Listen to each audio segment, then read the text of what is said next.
The Incredible Hulk will not be presented this evening.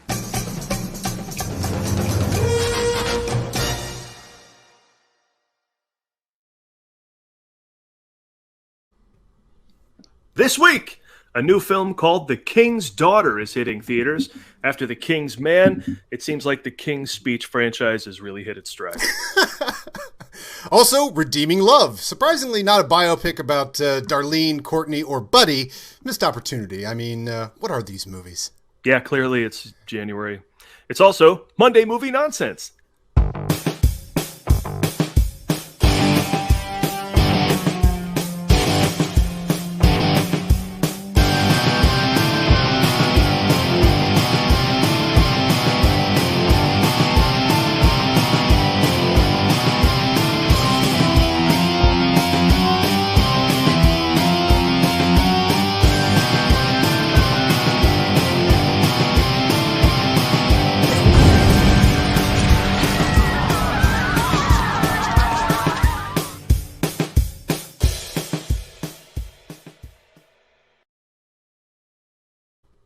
The hell is that? What was that one?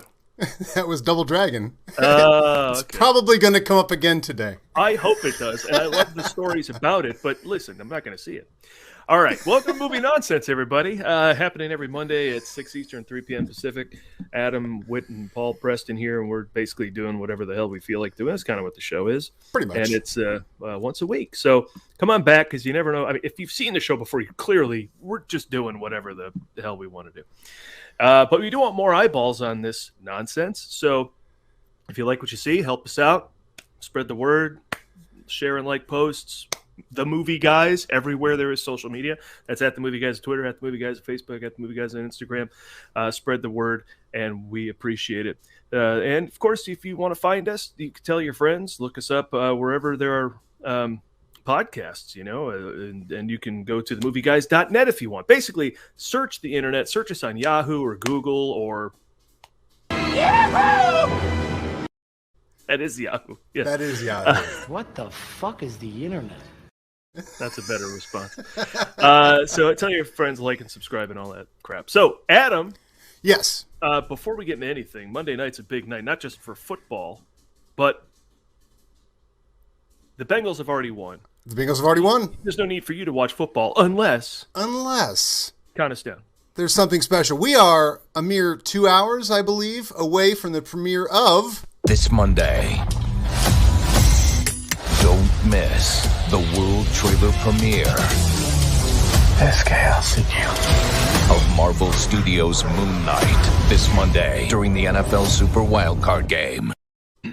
Now that is a preview for a preview of a movie.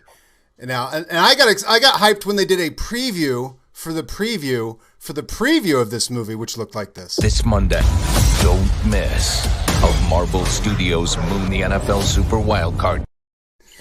But really, it really takes something out of it, though, I think. Yeah. I was going to say, one of these days we're going to spoof that, and lo and behold, you've done it. And we don't talk about TV much here on the Movie Guys. We're movie guys. But listen, Star Wars and Marvel especially, Marvel especially, also Star Wars, have blended the two mediums in storytelling so well that, I'm excited for everything they're going to bring us this year. And I think Moon Knight's March. So, Adam, you don't have to wait much longer, a month and a half. And this is my very favorite superhero. So I'm just, I could not be more excited. But, hey, that's it. I just want to set the tone at the top. There is a general countdown here. We are counting down the moments. But there's a moment we don't have to wait any more time for, and that is for our first guest, Paul. We're going to come straight out of the gate here. Today we go legit. We have the star of Nightmare Alley. Bradley who? No, we have the star of the movie here today. Every week on Movie Nonsense, we try and bring exclusive news, inside looks on current films, and we fail. But not today, because today we have the star of a movie currently in theaters. And on top of that, he has personally worked behind the scenes with the true auteur. You know him from such movies as Water for Elephants and My Dinner with Hervé, and don't know him from Double Dragon and Rinse Cycle. He is currently starring in a legitimate masterpiece, Guillermo Del Toro's Nightmare Alley. Please welcome the pride and joy of Miami University, Mark Povinelli. It's Mark Povinelli. It's Mark Povinelli. I say it and boom, there he is. You need to qualify that. That's Miami University of Ohio. Of Ohio, right, exactly. We always need to add that caveat, right? Yeah, now who demands that be added? Miami of Ohio or Miami University say that just be sure to separate us from the Ohio. I think we were there first. Miami University of Ohio was there first. The city and the university down south. That's a bad sequel. You're going to see that on Monday Night Football. That's the CSI Miami of towns and universities. Exactly. Right. As they're fond of saying at Miami of Ohio, Miami was a university before Florida was a state, which is actually true. Yeah. Oh, well, that's the comeback right there. Yeah, there you go. Yeah. Take that. Top that. Top that. Oh, Teen Witch. Have you seen Teen Witch, Mark? I have it queued up right now. I'm watching it as we speak. Good. That's probably best. As one does. We gave you a prep sheet. We probably should have put that one lower on it. You don't need to watch that to keep up with the show, but that's fine. So, listen, Guillermo Del Toro has made this movie that I saw in color, and now it should be pointed out, Nightmare Alley, Vision in Darkness and Light is the new black and white version of the film, which is based on an old black and white movie, so it just lends itself to this dark noir tone that Guillermo del Toro has decided to put out in two different versions. And basically, the films are the same, just the look is different in the black and white version. And you can catch it through the 20th here in LA at the AMC at the Grove and at the Landmark Theater as well. And it opens on the 21st for a 3-day engagement at the Los Feliz Theater and the American Cinematheque. So be sure to go and check that out. And this is not the black and white version, but there's the film. Nightmare Alley. A cavalcade of big-time actors. Quick clip here as well, if anybody wants to get in the tone of this thing. Are you in contact with the Beyond? Well, we've had our share of snake charmers in the past. We deal with them. You don't fool people, Stan. They fool themselves. I've given you a fortune. It's time that you delivered. When does it end? I want to know.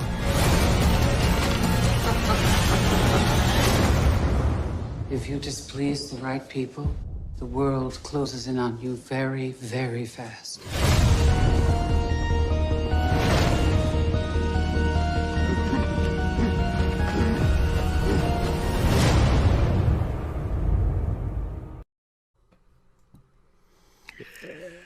Good stuff. Looks like Teen Witch. So let's talk about some of these cast members. Because first of all, you play a part in this carnival sequence of the movie that eventually translates to a bigger city where Bradley Cooper's character leaves to go to. You intertwine into that again later, but in the city he meets Cate Blanchett. So did you even see Cate Blanchett at all on set, or did you do one of those things I hear about now, especially during COVID, where it's like, we met at the premiere? Right, and she actually didn't even get to go to the premiere because there was some kind of COVID quarantine rules about either leaving. I think she was in London or coming into the States.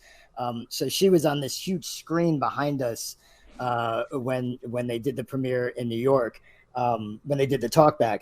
But I did get to meet Cate. This was just pre-COVID. The crazy thing is this film ended up taking about 1.5 years to make because of an interruption halfway through filming that was COVID, and we shut down for 6 months. But back in December of 2019, I was out in Toronto for a costume fitting and a screen test and that sort of thing. And Jay Miles Dale, the producer, and Guillermo took a handful of us out to dinner, and sitting one person down from me was the effervescent Cate Blanchett. So I had dinner with Cate.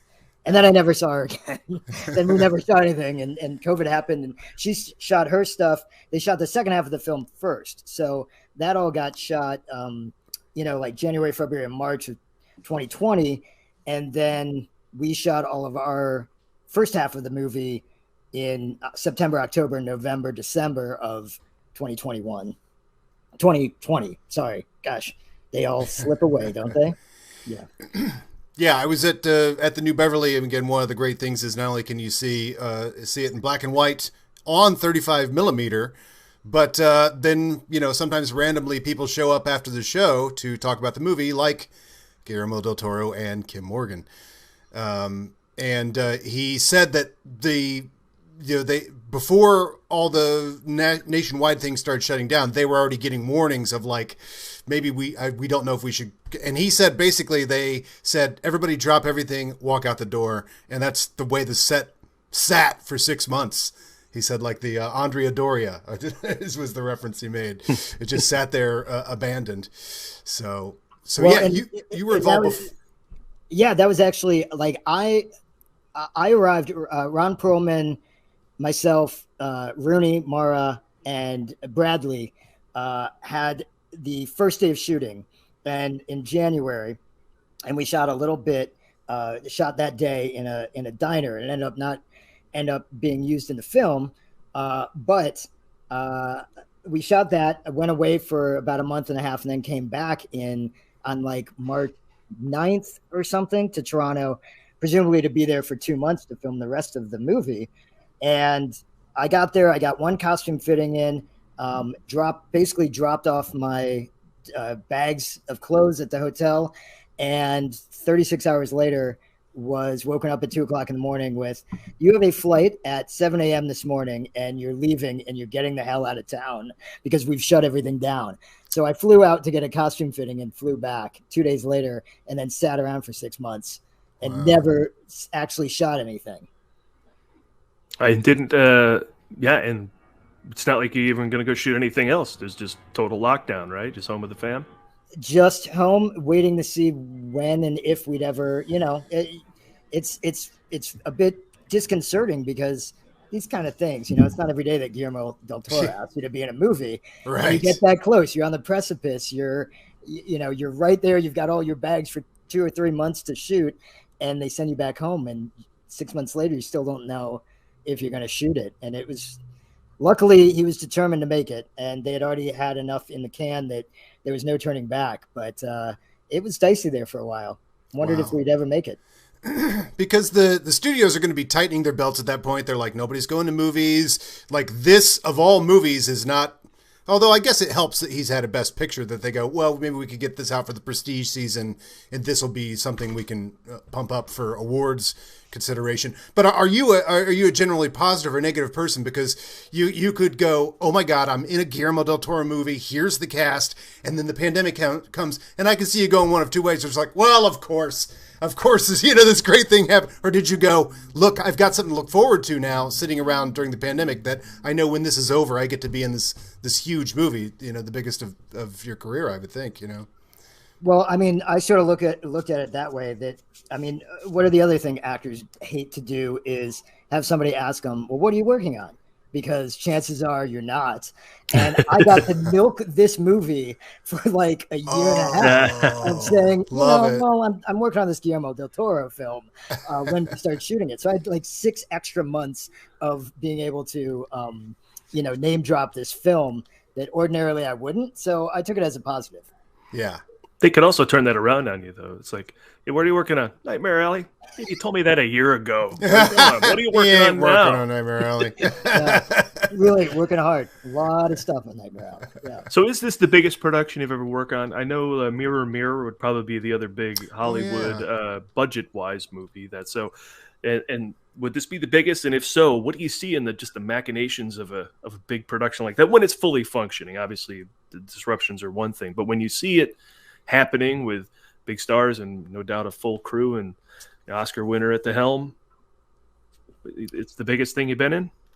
Yeah, I mean, I'd say that throw in Water for Elephants too, that those are like the ones that I stuck around, for a long time on. This one I was there for 10 weeks, I believe, on set, and similar to with Mirror Mirror and Water for Elephants, and they're just so very different. And the beauty about this one, there were so many. This one was unrivaled in its prestige, with its cachet of artistry, and that was so abundantly clear, coming from theater, working, growing up, kind of working with people who cared about the craft. I mean, this all sounds cliched, but you arrive there and you know, you saw that list. There's 9 people on there that have Academy nominations or awards, not including, you know, Guillermo and Dan Lawson and Miles and all the other people behind the camera. And those actors, they had just no ego. You know, they were there to create a piece of art and to service their moment in that story, and nothing more, nothing less. And it was a really just such a gratifying experience to work with people that immediately treated you as that none of that BS was there. It was just a quality of a team working together to make the best piece of film that we could. And looking at the set, the set that you got to be a part of, I mean, obviously there's lots of great lush sets. You know, it turns into a whole different movie when Cate Blanchett comes in with that production design.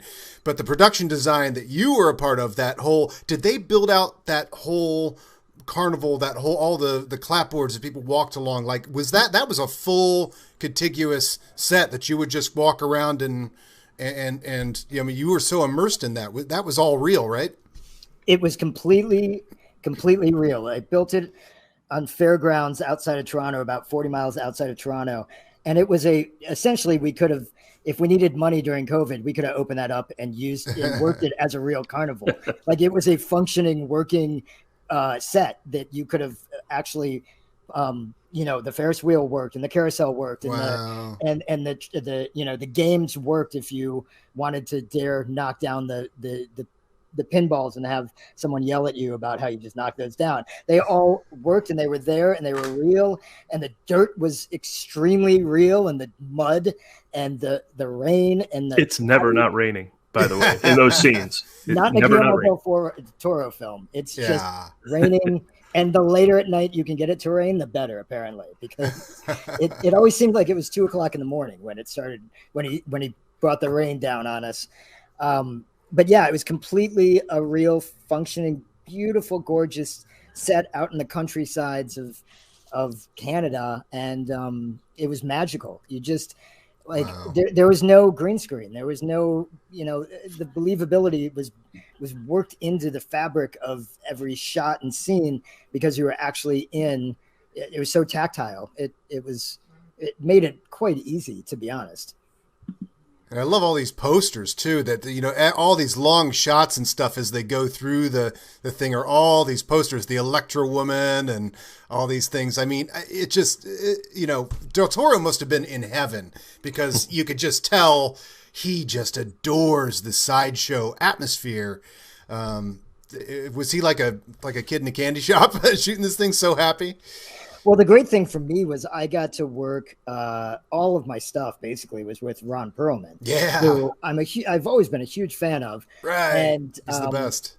We spent 3 months driving back and forth from downtown Toronto to a 40-minute drive back and forth to the fairgrounds, and just hung out together all the time. Our trailers were next to each other, and he is best friends with Guillermo. I mean, they are, you know, artistic muses for each other, if you will.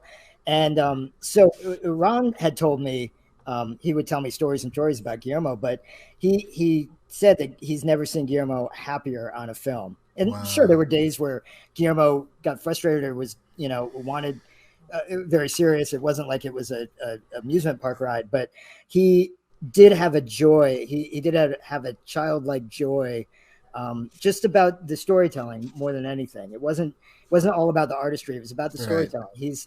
What's so amazing about him is that he has this artistic sense of filling the world with these themes and these shots and again, the production value, but he'll throw all of that away to listen to the actors and take in their input and build stories around what these actors are bringing. It did not feel, you know, autocratic in any way. It was really to have that confidence in what you're doing, that you can give so much of it up, is what makes him a master. I'm going to say something controversial.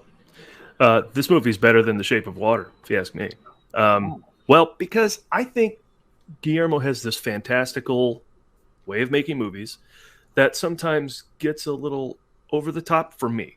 Obviously, that wins in a lot of situations, but kind of just pulling back to just real ugly noir in Nightmare Alley, man, that was like for me, that felt like bread and butter for him. That was like in the wheelhouse.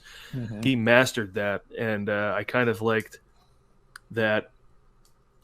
I mean, was there a direction on the set to like make sure this was all played super real? Because the realism in the carnival sequences was, like, I thought, really well played. Yeah, I mean, I think source material is part of that. The book, did you read that book? Yeah, and the book and the Tyrone Powers film are both, they're both unapologetically dark. I mean, I know that the film, the original film has a different ending, and that's somewhat, people have their opinions on that. But there is, Water for Elephants was also a circus themed film. And that had just such a different feel. I felt like when I was in Nightmare Alley, I was in the, like, if Water for Elephants was playing in Dubuque, we were playing in the town 3 towns south of Dubuque, even crappier, like middle of Nebraska.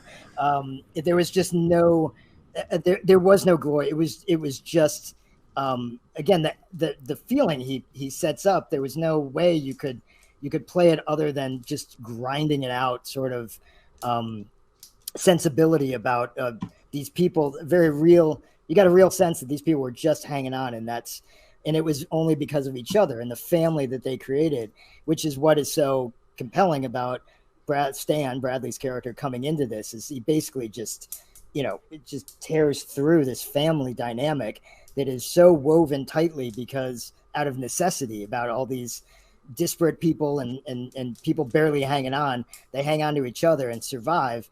And he comes in and just, plows through them all, laying destruction in its path, and then walks out the other side, pulling Rooney Mara, pulling the beautiful dame along with him for his own benefit.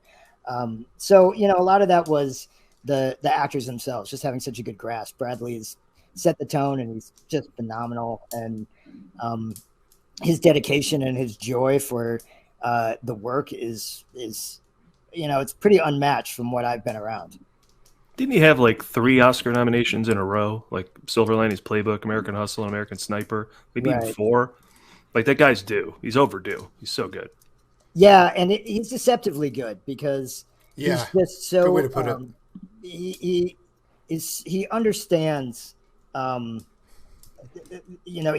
He understands the entire scope of the film, not just his part, and he understands his part within the film. And granted, this one he's in every shot basically, but you just get the sense that even that's why he's getting acknowledgement for Licorice Pizza too.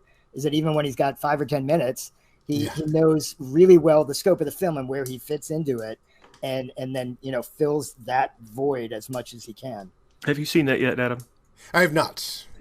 If you need to be teased anymore, that just it's a new Paul Thomas Anderson movie. He plays John Peters. John Peters. Yeah, it's amazing. Yeah, and sure enough, he got a SAG nomination. We'll see what happens with the Oscars.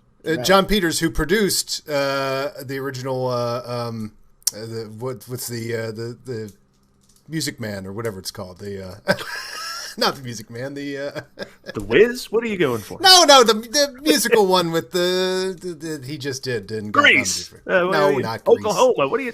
No, I can't think of the name of it. The song remains the same. The singer, the woman that sings. Xanadu. Never mind. We'll play this game later. The nonsense part of the show. Mark. Yeah. So something you were saying. So you're talking about the family that lives at the carnival, works together at the carnival. So that brings here's a challenging question. What do you make of the Major? Like, he's a good guy because he and Bruno seem to have Molly's back for, as she gets embroiled in. Yeah, they're very protective. Bradley Cooper's character, they're very protective. But everybody is kind of okay that there's a geek, like, at all, at the carnival. No one kind of says, maybe we should do that. If you don't know, the geek is basically a half man, half human, but it's due to a person being ridiculously abused. Yeah. So what do you make of that question, huh? Hey, ouch, man. You know, the last time I watched Teen Witch, I thought of this same sort of no. Right?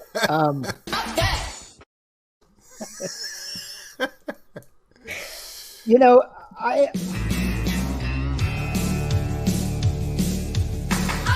like boys. Teen Witch is the gift that keeps on giving. Go ahead, Mark. I like that she had to announce that she likes boys. Like, To the other girls. Right. Yeah. Yeah. So for me, the major, what I really liked about, one of the things I liked is, and this is big credit to Guillermo and Kim, is that the major in the book is nothing more than a drunken caricature. He's a little person who is in this carnival, clearly being denigrated, and has just drunk himself silly. And he's a joke. He's like, he never offers anything other than being basic drunken idiocy, and very little value. And what Guillermo and Kim did is they took the major and gave him some agency in this world. And that's what I found so interesting, is that all these carnivals, they had little people in them. They had sideshow characters in them. They had, people with disabilities and people who look different. And unlike The Greatest Showman, where it looks like all these people just couldn't be happier than being exploited, and they just want to sing about how cool it is that P.T. Barnum saved them and gave them a valuable life. The reality was, it's a pretty complicated thing. I mean, you've got these people back in this era who had basically been shut off from society, had very few options for living a full life, a successful life.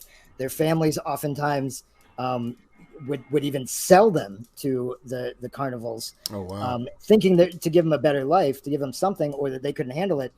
But what would happen is, once they get there, then, think about it. You're like living with a group of people who all have other levels of ostracization and marginalization, and they bond and they form a family dynamic, and that becomes like a very fulfilling family. And so the major did have authority and power and agency in this world, where he worked his ass off and he worked his way up, and he had a skill, and he had a sense of self, and ended up getting in a position despite what society would have expected of him.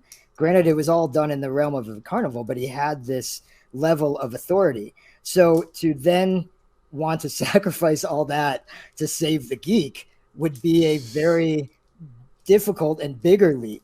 And so, there's still that sense of, I've gotten to this level, and I'm going to look out for myself, and I'm going to look out for the people that are protecting me, and I'm going to protect them. And this half man drunk guy in a cage isn't going to do me a lot of good. So I'm just not going to deal with that. And I think that's how I rationalized. He ultimately still needed to watch his back and look out for himself, and look out for the charlatans and the people that were there to take him down, which that's why he's got such a leery view of Stan, because he doesn't trust him. What an amazing assortment of characters too, that are like, for example, when we're talking about the geek right now, there's a whole monologue that Willem Dafoe has about how you create a geek and what you do to get them addicted, and that they'll do anything.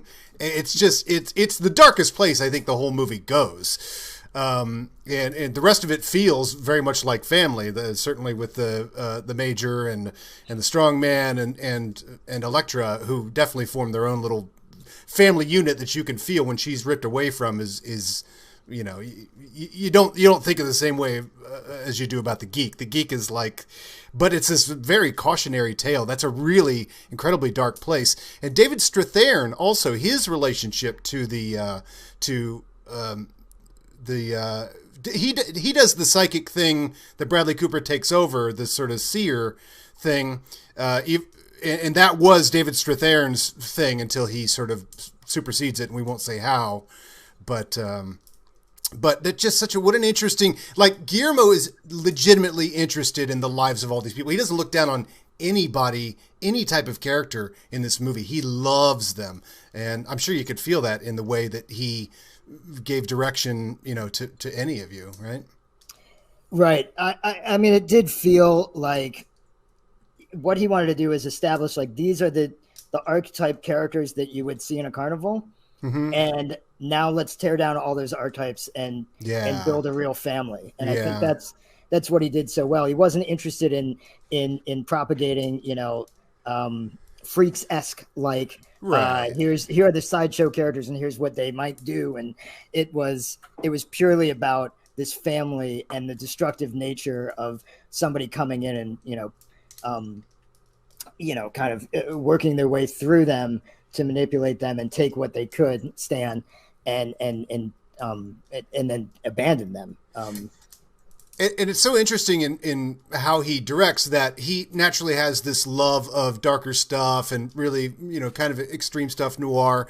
But yet I wonder if he says to himself, or maybe you could divine this from how he directed things, that, if I make sure that all of these people are humanized, it's going to be more apparent that something's up with Bradley Cooper when he takes her out of the family. We definitely feel that, but I wonder which part goes forward in his thinking of that, and that it just works out that, the family thing has been broken up, or does he go, we need to humanize them for that reason?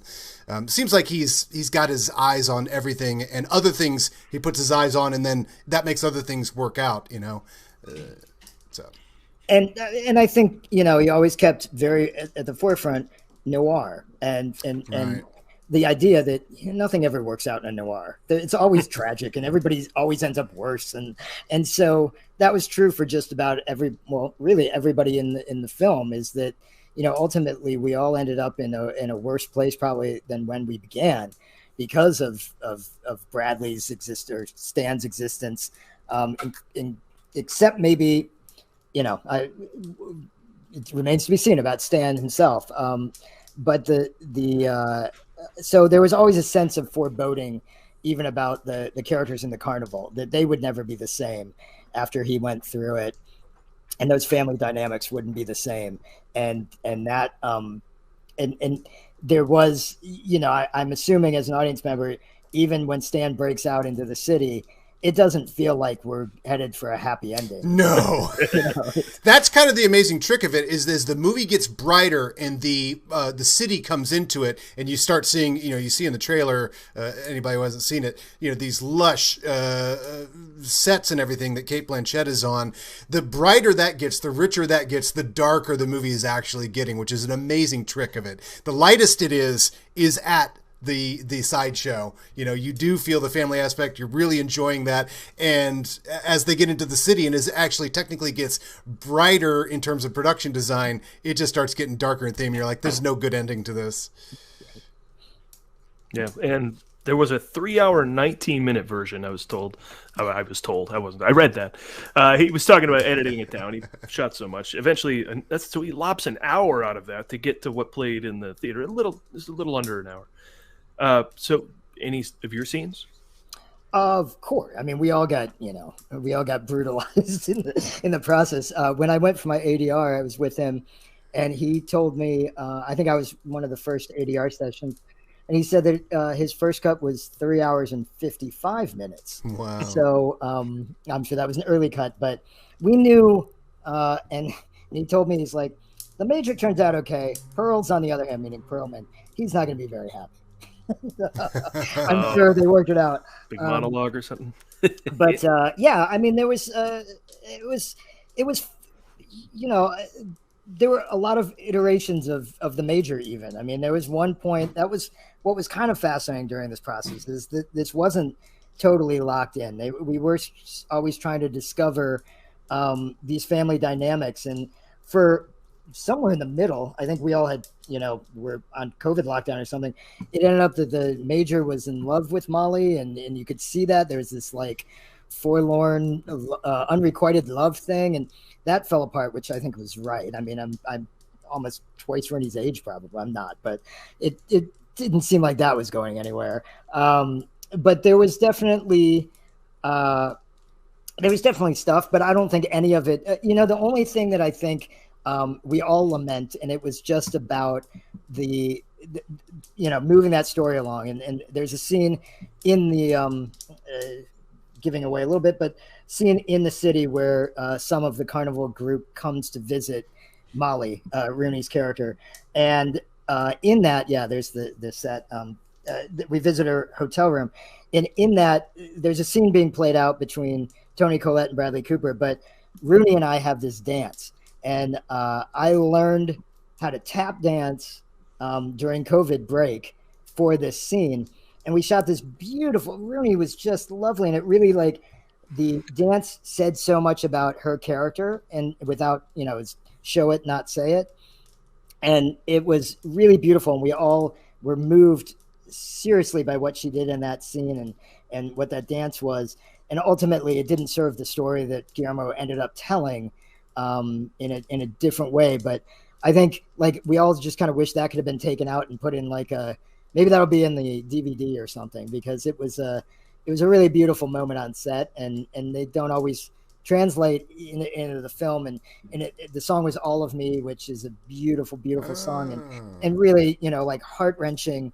And this one, you had to put like this jazzy, upbeat nightclub music for pacing. But that's the only thing that I'm sort of like, I know that you all don't want to sit around and watch 2 minutes of me and Rooney Mara dancing, but I do. Yeah. Well, he said in this same interview that they're deleted for a reason. So they were like, we're going to see this in the bonus section. He's like, no, probably not. I got it down to what I want, and that's the movie, and there it is. Which is, like, impressive in a way today, considering everyone wants to go back. I mean, how many Blade Runners and Apocalypse Nows have we had? And he's just like, it's good. And you think about it, have there been director's cuts of any of his stuff? I think they all just... Adam, was there a director's cut of Blade 2? You tell me. I feel like there was, but I don't have it, so I therefore can't corroborate that, because I would probably have it if that were the case.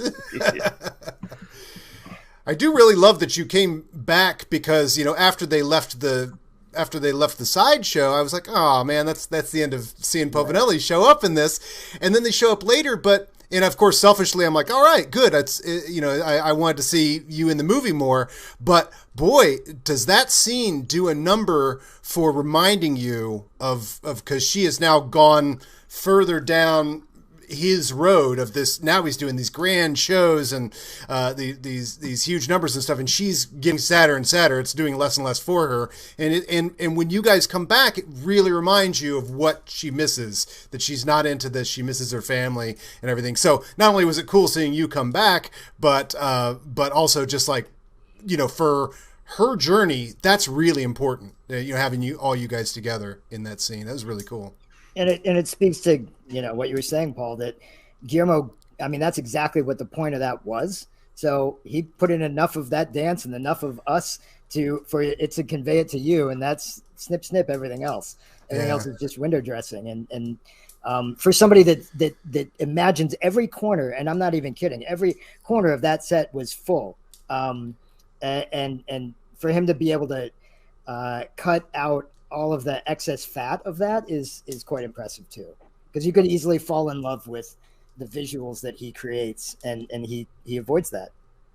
Yeah, somehow he doesn't linger on every inch of these sets he creates. He actually just tells the story, and then you're just sitting there going, oh my God, look at all that, look at all that. Yeah. But I would think any other filmmaker would be like, why don't we start with a 20-minute tracking shot of exactly how awesome this set is. But yeah, I mean, he said in this that same interview I read that I guess he got the job to make this film, and he was like immediately going to Goodwill or something like that, like looking for costumes, like that's, you want that from your director. I mean, I was saying this on this show a million times, I'll take a director driven movie over anything.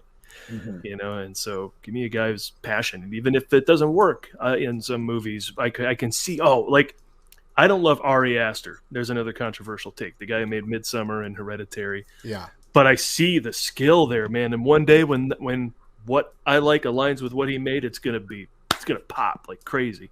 But so far, but I can see super skilled, and please keep going, man, because anytime the director's in charge, I'm a fan. So you've watched a lot of directors direct at this point. What would you say, compare and contrast with other directors and Guillermo? Because it's just, even the casual fan can see something different is happening when Guillermo makes a movie. It's just so crafted. Was this a completely different experience? Because I know, you were from the mass communications program at Miami University, so I know of Ohio, along with myself, and that was a time where we had no sooner gotten to college than El Mariachi, Clerks, Pulp Fiction, and we're there. We're there saying, I want to make movies because of things that came out. I want to Die Hard and Terminator 2 and all this sort of stuff. So, and then right when we're in college, it's like, oh no, directors. Here's some new ones. So I know you pay attention to all that stuff because that's all we talked about.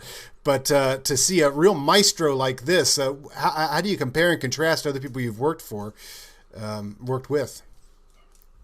To me, it was, all of the innate talent and the energy and love that he puts into the story and the set and his vision and all that. I think what it is he surrounds himself. His ego is so minuscule for a giant man. His ego is so minuscule to surround himself with collaborators who bring more to the table. There is no ego with Guillermo. He knows exactly what he wants, but as I said before, he is willing to throw it all aside for when some other artist brings their vision to it, and it uplifts the story. And that is true of all of the the costume designers and the production designers and the cinematographer and all of his crew have worked with him multiple times before. Yeah. Many of the actors come crawling back to work with him again. And I think because he builds a set where you are given the authority and the respect to that you're there to contribute, you're there to elevate, you're there to bring what you provide and continue painting this masterpiece that he's painting, instead of that he's got the whole thing done and he's just going to take you and throw you up on the wall exactly where he wants you. And so I think that is the difference I noticed about him from anybody else I've worked with. And what's fun about him too is in the interview, again, I got to see him, for anybody joining late, I got to see him at the New Beverly after the black and white screening last night. And what you forget about Del Toro, because you watch his movies and you go, there's this sort of like Tim Burton aesthetic, which is like, oh, I like these very extreme things and very extreme noir and all that sort of craftsmanship, cineast type stuff. But what you forget about him is he comes in this sort of like post-Tarantino, like those people that like really, really, really love movies and can reference. He must have referenced 35 movies so fast last night. I mean, I recorded it. I was going to bring clips here, but it's not really good audio. But I got to go back and hear, because he just rattles. He goes, well, like, this filmmaker did this and this filmmaker did this. It's very much this sort of, and you're just like, he is that classic sort of like Quentin Tarantino guy where you can just listen, just soak it in and go, okay, now I got to look all these movies up. I don't know if he constantly has that reference value on set, but I know you would appreciate that sort of thing of like, ooh, I got to go look that up. Oh, absolutely. Yeah. His I mean, he lives for it. He's doing exactly what he should be doing. When we were the night before the premiere, some of us got together, and I was talking with Kim, who is Guillermo's partner and his spouse and writing partner, and Peter Jackson's Beatles documentary had just come out, and so she said, "Yeah, yesterday we got up at 5 a.m. and we watched all 8 hours straight through." Oh, that was like the day before, the day after it had come out. And I thought, I mean, he got up, like they made a date to do 8 hours. I still haven't gotten through it. I love it. Still haven't. I'm fascinated by every minute of it. Every minute. And Kim was like, we would rewind because we were like, wait, what's Yoko doing over in the corner? And they would like study things that were, beyond what Paul was saying. And I just thought, like, that's a different level. That's somebody that like cannot that's breathing to him is, studying and enjoying film and filmmaking and artists. I think they loved the Beatles thing so much is because that was watching artists create. And that was, that's why he loved it so much. But just the last, the other thing I'll say about him is he's just such a lovely human.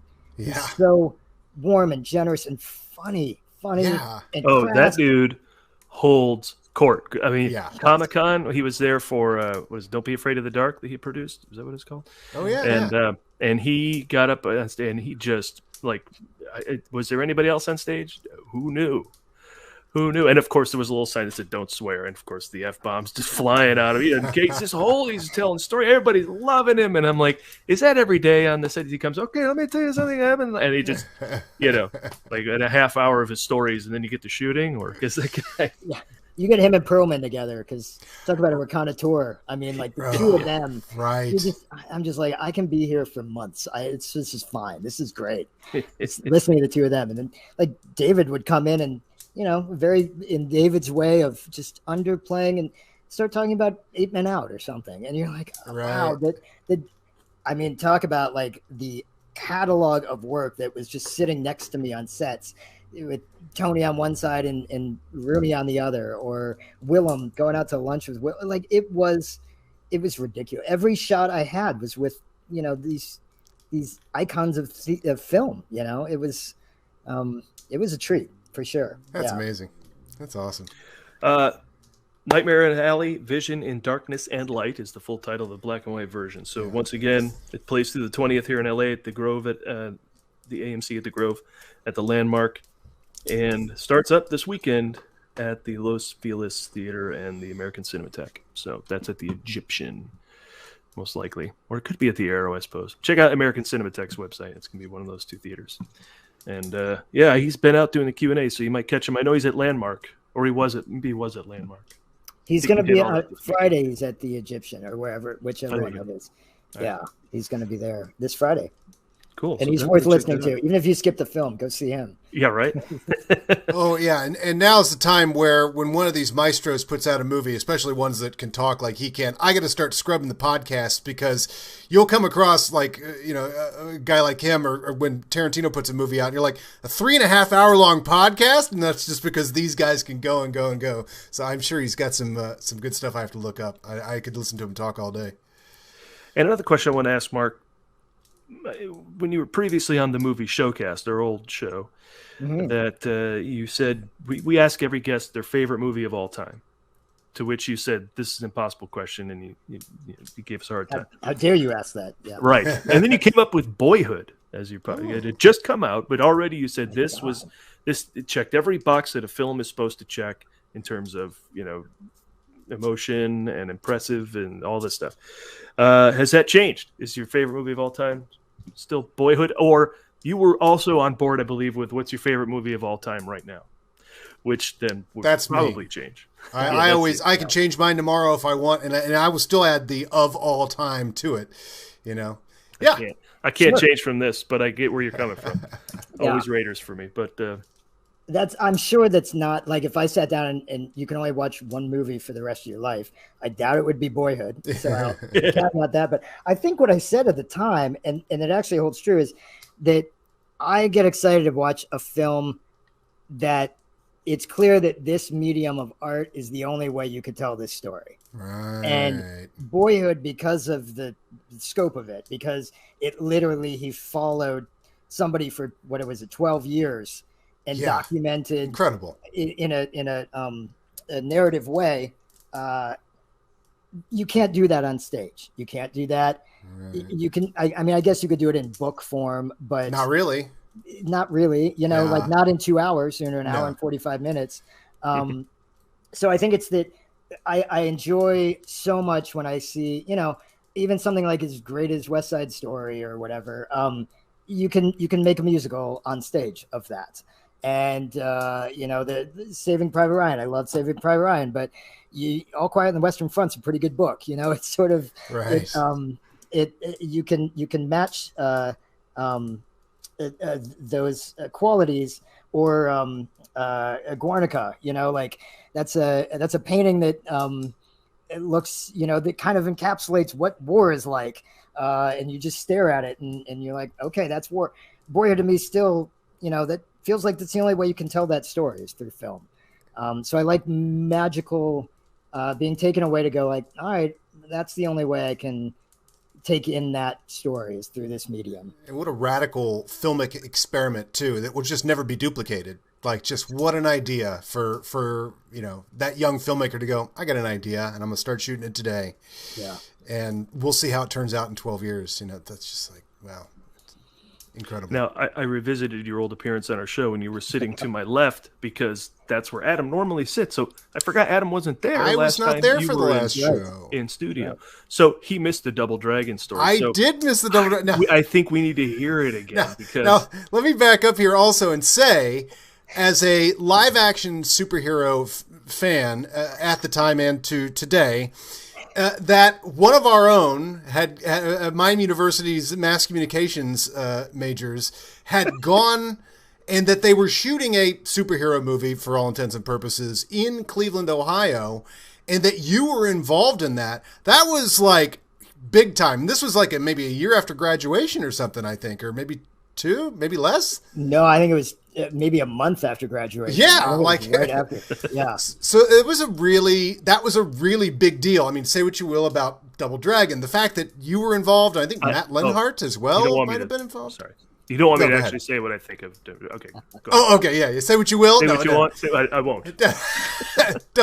Don't say what you will. Yeah, let the clips do it for me. Robert Patrick in this movie, the look of Robert Patrick, there is just no more 1995 look in any character.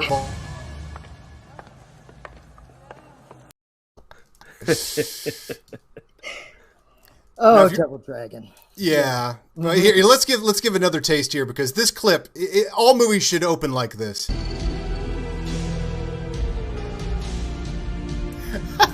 After their victory, princes hid the medallions to prevent them from ever being used for evil. I mean, boom, and you're off and running in that movie. But Robert Patrick, man, I mean, shortly after Terminator 2, that was another thing. That was another thing. You were in a movie with Alyssa Milano, Love of My Life, and Robert Patrick, who, like, the Terminator 2, the wash of the influence of that was all throughout college for me. I edited almost everything to the score to Terminator 2 and tried to be a mini James Cameron there at Miami University. You mean Scott Wolf didn't do it for you? That wasn't enough for you? No. Well, the influence is still felt. Sure. So, real quick, how'd you get involved? What'd you do? Oh, God. So, I mean, although we are speaking the praises of Miami University of Ohio, Hollywood did seem about not 2,500 miles away, but about 75,000 miles away from the cornfields of southern Ohio. Yeah. And so I had no clue how to get from there to here.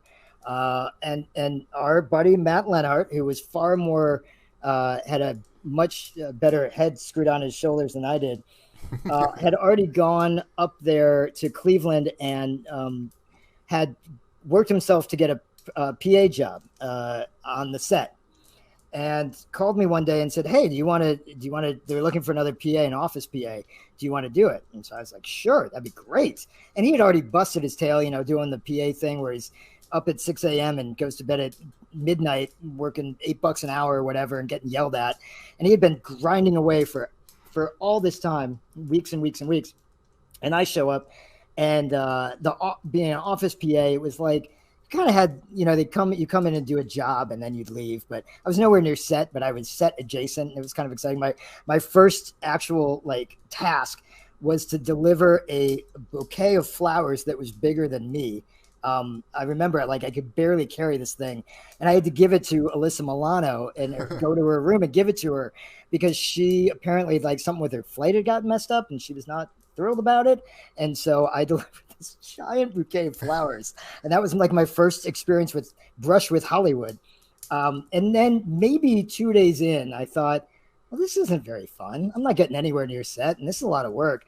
I don't want to do this anymore. And I was about to just walk away and quit when someone pulled me aside and said, "Hey, do you want to be in the movie? And meanwhile, Matt is over here slaving away, like just his soul has been taken from also him. An actor, Right. Also an actor and behind the scenes. Right. And I'm like, sure. And, actually I am. And they're like, yeah, whatever. And they needed, what it was Double Dragon was set in post-apocalyptic Los Angeles, and earthquakes would happen like every 5 minutes or something. So any buildings that were still standing in this 2030 LA needed a hydraulic support system to, when the earthquake happened, that would hold it up. And so they had built this hydraulics that apparently didn't look very impressive on set.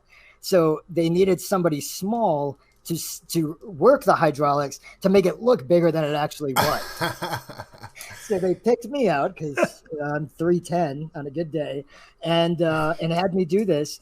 And for like 3 days, I sat there behind Scott Wolf and Mark Descanso. Is that his name? He was actually quite a good martial arts guy. Oh. And Dacascos? Dacascos, thank you. Dacascos, yeah. Yes, thank you. My apologies. I wonder why I know that. I'm sure you got that. Couldn't get A Star Is Born. Couldn't get a Star. No, classic, right? Yeah, classic. Mark Dacascos. Oh, Mark Dacascos. Yeah. Oh, sure. Well, if he's listening, I'm sure Mark's listening, and he's going to be very upset that I don't remember his last name. But I sat there for 3 days, and on the third day, they still hadn't got. I was going to have a close up, and this was my ticket to Hollywood, right? And that I was in this fine production, and on the third day, they come to me, and I'm like, wait a minute, I haven't gotten a contract yet. I don't know what. I'm still just a PA. Like, what is happening? I gotta. Enough of me knew that there was something business funky was going on with me being in this film all of a sudden as an actor, but not being treated like an actor. And so the assistant director comes up to me. He's like, hey, buddy, we're not going to get you your shot. Can you come back tomorrow? And I had thought beforehand, they're going to come to me and ask that. And I know I'm already enough in the film that they need me. So I'm going to say, no, I'm working my other job. And I was very proud of myself of that, coming up with that. And he comes up to me and says, hey, buddy, we're not going to get to your shot today. Can you come back tomorrow? I said, I'm actually working my other job. And he said, oh, where do you work? I hadn't thought of that yet. So I had a couple weeks before, I had gone to downtown Cleveland. They had just opened a brand new Tower City, which was like a big mall downtown. And they had a Gap Kids there. And that was right when Gap Kids had come out. And I was so excited because every time I had gone to buy clothes in my life, it was Garanimals and, like puffy, like cows saying moo on my shirt. And to try to find like adult looking clothes is so hard for me. So Gap Kids was like, it was the holy grail. It was a revelation when that came out. So I was very excited. So I said, oh, I work at Gap Kids downtown at Tower City. He said, that's amazing. Next week we're shooting there. Hey, I'm going to come into the store, and if you can give me a discount, I got 2 daughters back home in LA. I'd love to buy them some clothes. Are you going to be there? Absolutely. I think I'm working that week. Yeah, that's sure. I'll see you then. And I'll be back tomorrow. Okay. And so then I had to go down after shooting and not getting any sort of leverage. I went down to Tower City Gap Kids and applied for a job and got a job so I could be there the next weekend. So when he came in, I could give him a discount on clothes and not blow the whole ruse. Wow. So I was a Gap Kids employee also. Major move. Is a major move. Mm-hmm. And also, here is a major move. This is you in the movie Double Dragon.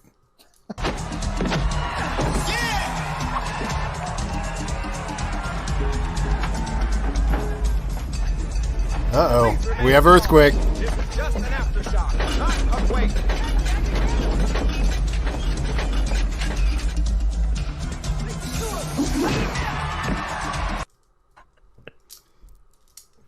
So there we go. Yes. Yeah.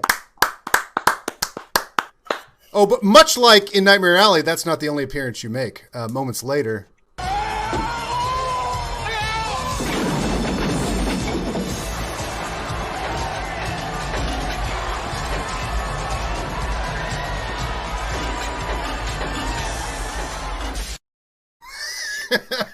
Sponsored by 3M. I think I just did that for about 9 hours straight. I think I just stopped. Just keep going. That. Keep going. Yeah. Keep going. Everybody went to lunch. Yeah. We want the footage. We'll just put it in wherever we feel like putting it. Yeah. In fact, I might do that in the future. movies we talk about. Just put the shot of you. You know, you got Olivia Colman sharing a lovely scene with Dakota Johnson. Then just pumping. Here we go. Pretty much any sex scene, cut to that. I might do that. But I say, you know, we're obviously making fun of Double Dragon here in a little bit, but at the time, legitimately, it was just like, oh my God, that's just so cool that you were in, that they're making basically a superhero movie, a video game movie in Cleveland, and that you and Matt were involved in it. That was so cool. And then right after we had talked to you about coming onto the show, I cruised through Pluto TV every night, and this is now on Pluto, and I was like, oh, what a coincidence. So then I pulled the clip. Can't wait for that residual check. There you go. Yeah, Pluto TV, man. It's coming in. All right. Well, Mark, stick around here. Let's do the latter third of the show here, talking about. Let me one last thing while you get your thoughts together. I do want to say one last thing about Miami University with Mark Povinelli. That it was that time where. You know, El Mariachi had come out, then Clerks came out, and then Pulp Fiction, and we're all there trying to make movies. And I had this idea. I was like, I want to make the first feature film at Miami University. But I did not make the first feature film at Miami. You did. You guys, at least it was pretty close to a feature, was Rinse Cycle. And that is, I think, one way I really got to know you was that you guys had made a feature film, basically a feature film. It was like an hour plus, I believe. And I was just thought that was so cool. I was like, to me, you were a legend at that point. I was like, holy crap! They figured it out. They figured out how to make a feature at Miami, and I never did make a feature there, but you guys did. So anyway, I think you might have been relieved of a lot of pain and anguish, because it may not sound not to toot our horn. It was me and Allie McLean, who's a real successful playwright now in LA. Okay. But we. You know, you think of making a movie now, and it's like you grab your phone and you go outside and you cut it together on your phone. That was back in the day of like these giant, I don't even know the name of them anymore, but these like 20-pound cameras that played on videotape, and you'd have to go into the studio and splice them with a razor blade and edit in that form. And it was so much work. I can't even tell you how much work that was. And this was our senior year, and this is how we decided to spend it. But we got all our friends to do it, and it was finished. That. But you were always a local legend to me, because you guys are like, wow, they cracked the code, they made a feature. But yeah, it was 3/4 inch tape. It was 3/4 inch, right? Tape's about that big, about that thick. And you would not only did the camera weigh 25 pounds, to bring the VCR onto set to record to was, you know, it was the size of an ice cooler. And that you would bring and pop a tape in and get, you know, 30 minutes out of that, and then pop another gigantic tape in. So yeah, that was why I was like, God bless you guys, because that's a true pain in the ass making a feature on 3/4 inch tape. But our final shot, or one of the final shots, was and actually Eric Lang was our lead. That's the name. Who's now, you know, you can IMDb him, and he's done a million things. He was on Lost for a while, and he's done a ton of stuff, and we discovered him. And I tell him about that all the time. But we had a big Oldsmobile, and we had about 12 actors stuffed inside the Oldsmobile. That was sort of the gag of it was anyway. And to shoot it, I was laying on top of the hood of the Oldsmobile, because I was the only one who could fit on it, holding the camera like that, prone, holding the camera as they drove about 7 miles an hour down the road, and this back Ohio country road. And I'm just laying there, like, not harnessed to anything. That's what you do when you're 22 and are stupid, and just anything to make camera. A movie. You know? Yeah, that's how you make a movie. I love it. Let that anything to make a movie thing. It's wonderful. Yeah. That's why Adam likes all movies, because if you finished it, God bless you. Right. It's so hard. You got to credits. My God, you know, it's impossible. I mean, making movies is impossible. It really is. Like that they get made is incredible, and that's why I love it. Yeah. I was wrong before we get to movie talk real quick. I did want to mention one more thing. Of course, you are the president of Little People of America. This is an organization that promotes awareness, advocacy, and medical assistance for individuals with dwarfism. Is that something that you get to, or was there like a vote, or did you just request it? I mean, how does it all work within the members of the group? I think you have a moment of where you lose your senses and go, I think this is a good idea. I think I should be president of this organization. And then you come to your senses, but by that point you're already there. Yeah. No, I'd been in the organization my whole life since I was like 2. And I got to an age where I thought all I've done is take from this really an amazing organization. I could talk about it for hours, but really gave me my self-confidence, gave me an understanding of who I am, gave me a support system, lifelong friends. And I was like, it's probably time to give back now. And so I got on the board, and then the president at the time had served out his term. And so I kind of insanely said, yeah, I'll step up. And there was an election, and I won the election. And now I've been doing it for about 4.5 years and have a 1.5 years left on my second term. And that's it. That's all we make. But yeah, it's a really gratifying position, and really a lot of work, and a really great organization that I couldn't be more proud of. Do you have activism within Hollywood? Not so much here and there. We are mostly a social support organization with kind of an advocacy arm. There's others that do it, I think, better than we do, because we're not necessarily Hollywood media focused. And so there's people like Danny Woodburn, and outside of the organization, I mean, he's part of the organization, but outside that do it with like the Ruderman Foundation, and there's a couple other organizations that kind of really are watchdogs of media. But when we feel the need to speak up, we do. Wolf of Wall Street was an example where, they had the scene where DiCaprio and Jonah Hill, I think, like, they do dwarf tossing. They throw these guys up against dressed in Velcro up against a Velcro wall.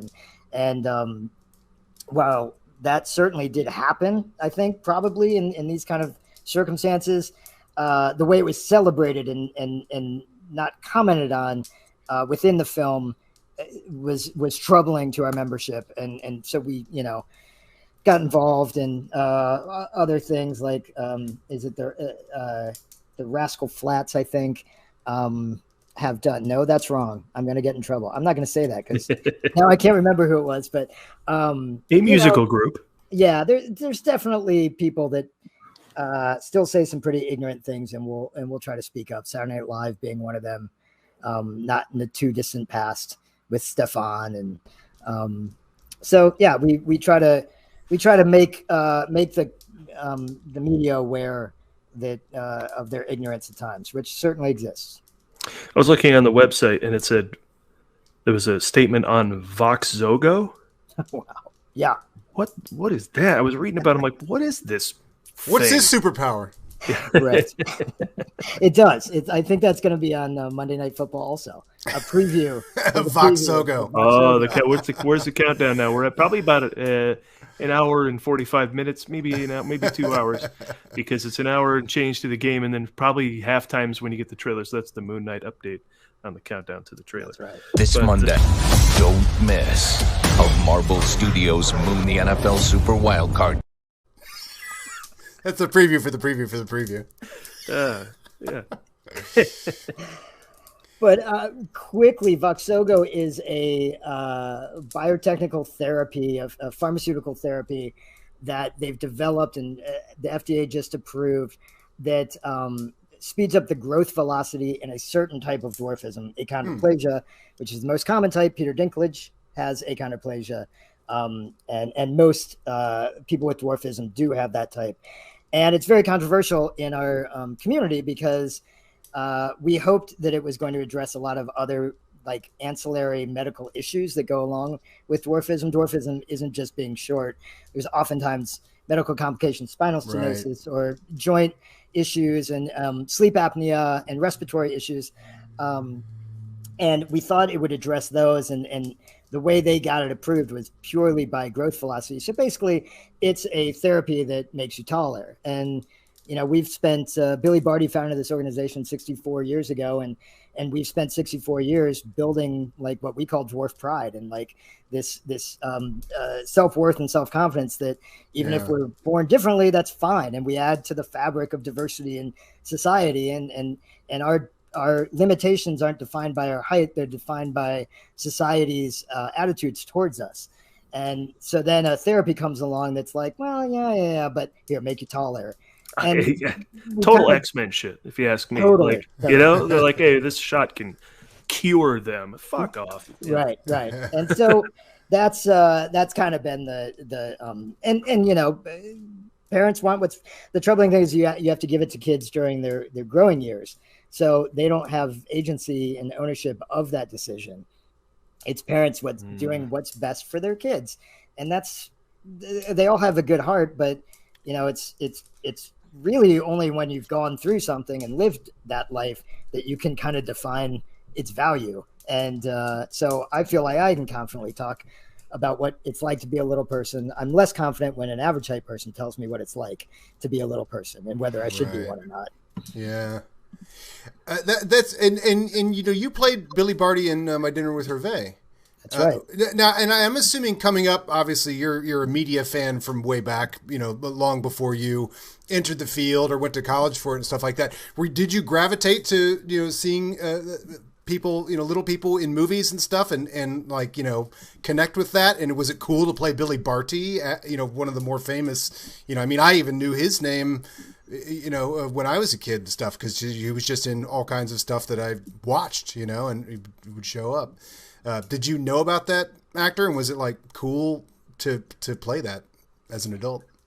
I mean, anytime I could see myself on film, I'd get so jazzed, and then many times I'd be let down because it would turn out to be Tattoo, or it would turn out to be the Oompa Loompas, or something where you're like, I don't even know if you're human, let alone having a full scope of a character. Yeah, but, usually for a joke, right? I mean, right, for sure.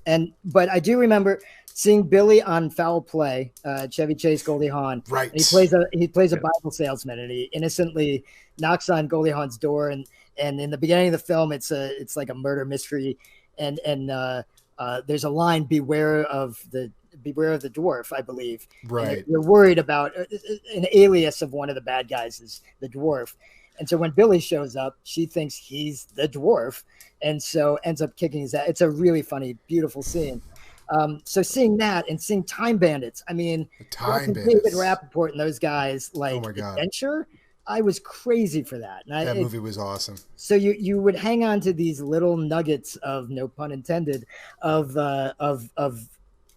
seeing yourself on screen. But I mean, I get so excited to see like the stuff Peter gets to do, Dinklage, things like The Station Agent, or Cyrano that's about to come out, where you've got these fully enriched characters that have dwarfism, and it's not ignored. It's part of the dynamic of that character, but they're obviously well-rounded and human. I mean, when I started my career, it was so interesting.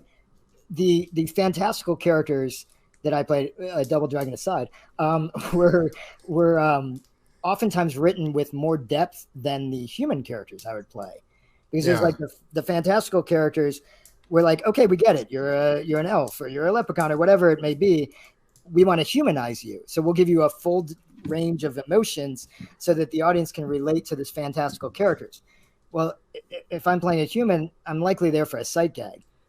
And they're not interested in my humanity. They're interested in the sight gag. And so, there's always a reluctance to play the Time Bandit characters or these special effects characters. Warwick's made a great career out of it. But oftentimes those characters are some of the more interesting characters you can play when you're, so marginalized as the dwarfism community and the disability community larger is. That's changing, though. It's changing. Yeah, I was going to say, do you feel like it's come a long way? Probably got a long way to go, I'm assuming, but long way to go. I mean, what's nice to be seeing is that the authenticity of that the people with the actual condition are actually playing the part. There's no more tiptoes going on out there, where Gary Oldman is playing a dwarf on his knees, or John Leguizamo. Leguizamo or the Hobbits. What about the Hobbit cast? And there's the Hobbit cast, right? Exactly. So, in all aspects, there's 61 Oscars that have gone to parts that were played by that were written as disability characters, and only 2 were actually won by characters with a disability. Wow. May I? All the I'm going to win my Oscar by putting on this disability and playing that. Tiptoes May I is the strangest use thing. that to transition into movies we saw this week? Well, there's still like another 15 minutes left to the show. There's no time limit, but 90 minutes is usually a solid show. Because I brought this up in the show, talked about it with Adam. I'm sitting here waiting for the best film of the year to show itself. It's late in the award season. Usually I've seen something. It's like, okay, you got to beat Captain Phillips, or you got to beat Once Upon a Time in Hollywood, or you got to, I know I love La La Land, or I love One Night in Miami last year just crushed me. And I'm like, this movie's, you got to beat this movie. There's been nothing like that. I'm like, this could be Best Picture. This maybe, I was like, just what's your thoughts on that, Paul? Because nothing seems to be, and I've only seen a couple of the contenders so far. I'm way behind as usual. Well, this changed last night. Now the one to beat for me is Coda. Oh, okay. And you talk about good segue. Actors of who have a disability playing characters with a disability. You have it stands for Children of Deaf Adults, but a coda also means a lot more to the film, as music plays a major part in the story as well. And of course, what a coda means to music relates to the story. Like, this movie is very, very rich, and there's no frills, direction, acting, story, script, just full on win. That movie is beautiful. Okay. And full of great performances. The SAG Awards wisely nominated the ensemble. And whoever plays the father in the family, whose name is escaping me, by the time we're done with award season, we'll all know it. Trust me. He's great.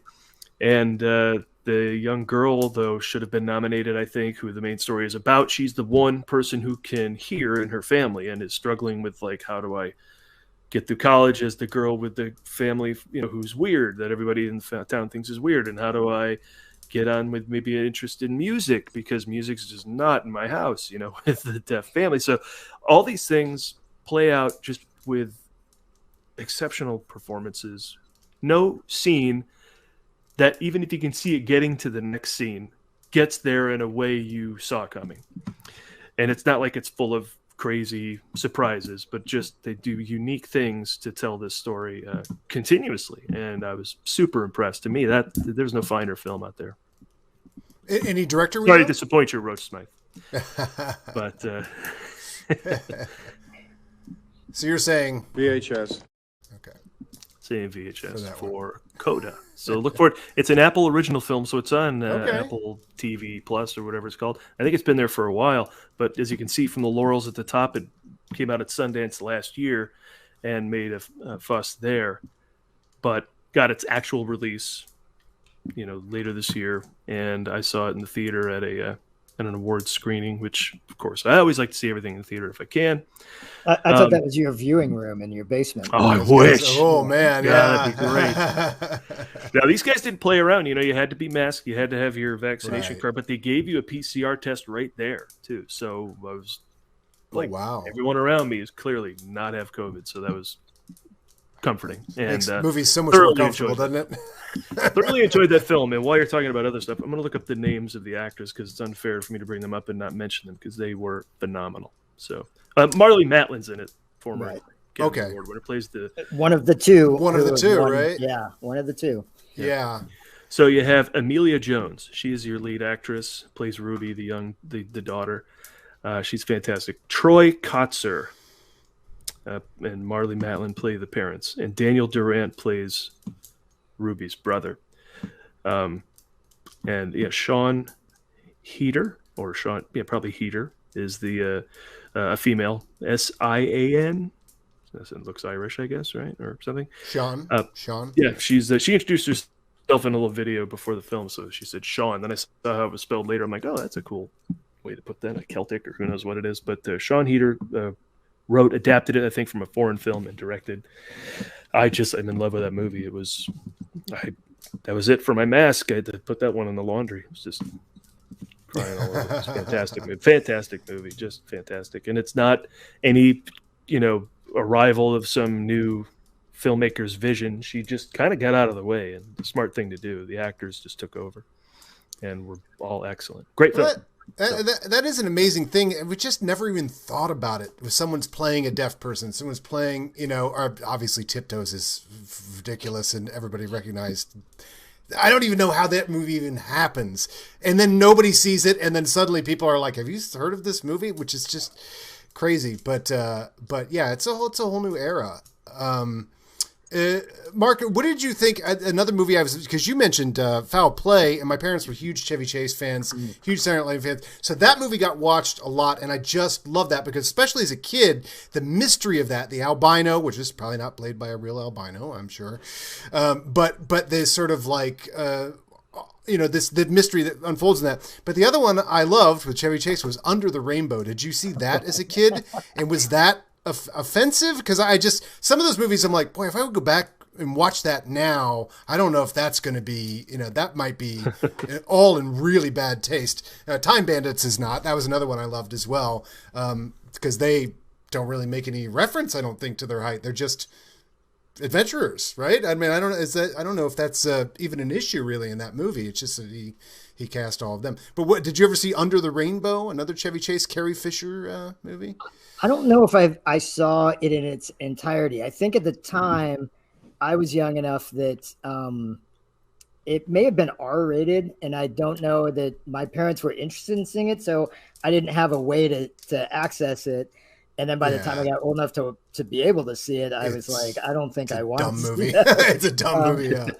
But it's funny because I have friends that I believe Tony Cox might be in that, and Billy's in it, and Phil Fondacaro I think is in it. And anyway, that's what was available at the time, and I'm pretty sure I think that's offensive. It's got to be, right? There's no way when I put that in, it's not offensive. It's got to be, and it's even its premise is somewhat offensive because it's basically a retelling, I think, of like at least loosely based on Wizard of Oz, and that they're filming a movie that's Wizard of Oz-esque, and there's a ton of little people in the story about Wizard of Oz is that they were all a bunch of groping, drunken, crazed, little pets that they all had to lock up at night, or they were you pour water on them, and they were all gonna go crazy. And Judy Garland, feed them after midnight. Judy Garland would even go on talk shows and play that up as a big story, and it was really cool because these people were not that. They weren't a collective group of crazed animals, and they were people. Lascivious. And they came from all. I'm sure a couple of them went out and partied, but come on, so did the crew, and so did on every set. And it was they really mistreated the actors that played the Munchkins in The Wizard of Oz, and Judy was a big part of that. And then they made a movie about it in 1980 that sort of played on that. So the origin story isn't great either. That's that's that's the 80s, man. That's the 80s. Yeah. So you're saying towel. There we go. Exactly. All right, yeah. So I saw a whole bunch of stuff. I mean, what'd you see this week, Paul? Because I did go to Teen Witch at the New Beverly, and that movie is. I mean, how is that with the crowd? Top that sequence. Look it up online. You will want to see the whole movie, and it's weird. It weirdly has one the other sequence I was showing you earlier. I Like Boys is a full-on musical sequence. That's it for musical sequences that sort of break the narrative and bust into song. Top that kind of happens within the world. Movie. He's just rapping on the street, in the story. So it's kind of an odd, it's not a good movie. Surprise, surprise. And but it does have great appearance by Zelda Rubinstein when you need a crazy old gypsy witch. Sure. She's the one who tells our young teen witch that she's in this great lineage of witches and her powers will come to her on her 16th birthday or whatever. Speaking of iconic little people. Yeah, Zelda. She is that. Yeah. So. Right. So I don't recommend going and see it. But if you see a bunch of people who like it, watch it with them because it's yeah. But so you were with a whole crowd. I mean, how many people fit in the New Beverly? 150? Yeah, but there must have been like 80 or so. There was certainly more at that than, as I often say, at Belfast. So, but I mean, yeah, and Belfast is good too. But still, people are going to Tea and Witch. But it must have been raucous seeing it. The laughter with seeing this movie with that crowd. Yeah, it's so. Cheese bag. It's a big old cheese bag movie, and people were having fun. And then it ends, and you're like, did they wrap up like one of the 5 storylines? And that's enough. Roll credits. Shut up, Ralph. Exactly. But so yeah, I saw that.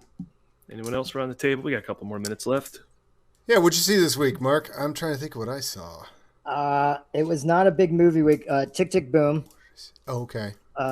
Is that legitimately in the awards consideration? Should it be? You know, it was one of those films that I thoroughly enjoyed while I was watching, but I don't know about it being a great piece of filmmaking, and I didn't think about it a whole lot afterwards. It wraps up, kind of exists on its own, doesn't make you think a ton afterwards. Andrew Garfield is really quite a revelation, I got to say. I think I'm not, I don't pine for Andrew Garfield films, yet he does great work in that, and he's infectious. You can tell how much he loves doing what he's doing in that, and his performance is really wonderful. So I wouldn't turn my nose up at him getting a nomination. It's a good film, but I don't know that it's a weird year. Like, I'm not sure, like, I agree with you, Paul. Like, nothing I've seen, I haven't seen Coda yet. Nothing I've seen has been like, that's the one, that's it. That's clearly Yeah. Don't Look Up was kind of a front runner, but I had so many problems with its inconsistent tone that even when it hit overall as a piece, I'm like, not the best, really good. I loved it, but that's not going to get Coda nominated. finally, no, it won't. But I'm just, for me, I'm thinking, what's the one? And but again, Coda hit that. Yeah, and it's a shame that has to be put upon these movies. They dump so many of them at the end of the year. It's like all these are best pictures, right? And you're like, can we just enjoy them without having it have to be the best movie of the year? But so be it. And I really wanted Power of the Dog, from what I had heard of it, to be that movie, and it wasn't for me. It just wasn't. Man, that looks boring to me. I haven't seen it yet. Yeah. I mean, I don't think I'm in the majority, because people are writing essays about it, and I just, like, I don't know. Yeah, I mean, there's plenty of spoiler comments I can make, but I think I'm in your camp on that one, and I'll avoid it. Oh, but what I would like to say, in enjoying Nightmare Alley as much as I did, man, that last shot just haunts me, stays in my head. Yeah, nice. That 20th Century Fox movies are getting a bad hand dealt to them.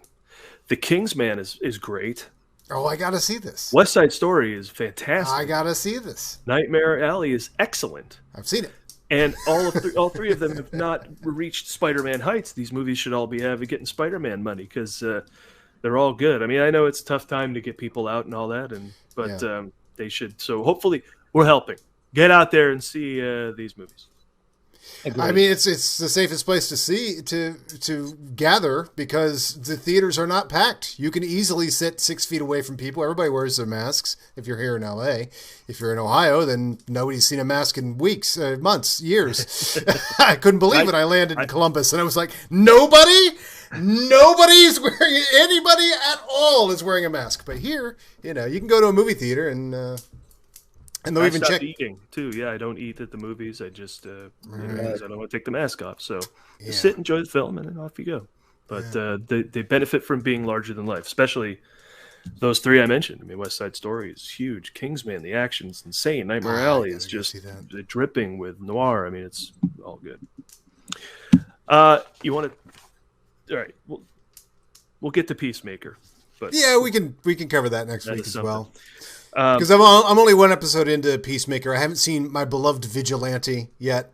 Okay, I'll keep watching. But just know that I am in an era where Vigilante, of all comic book characters, which I have every issue of, is now in a TV show. So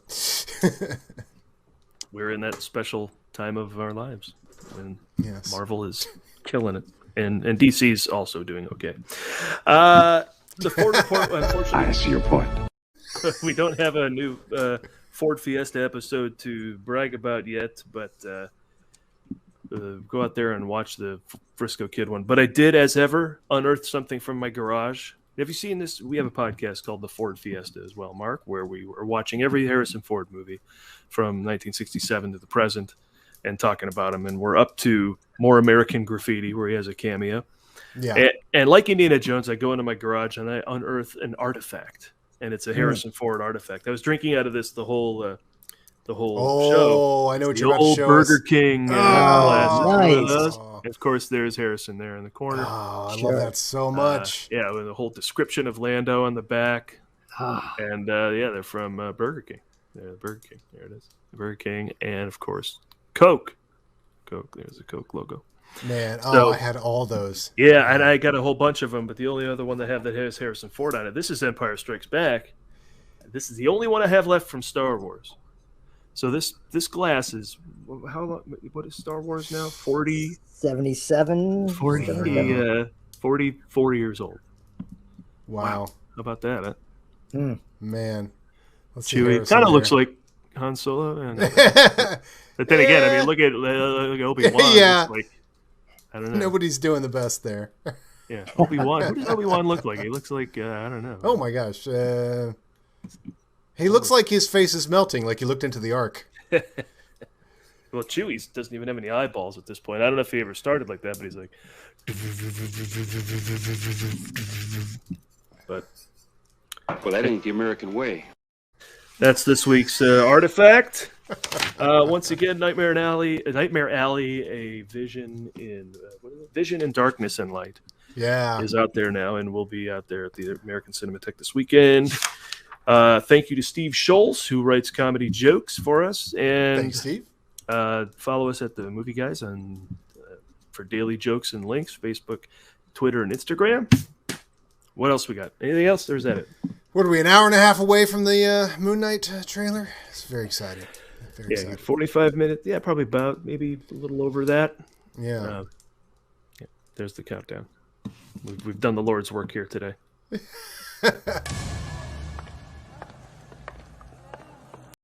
We have done the Lord's work here today, Paul. That is all. Thanks for watching. Mark, thank you. My pleasure. Yeah, Always good to see you. guys. Yeah. Yeah, hopefully in person sometime soon. You know how it is. Yeah. Yeah. Why don't we do that?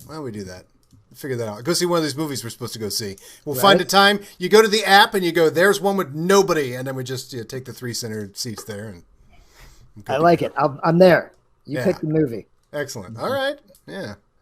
We'll find something here. All right. Farewell. All right.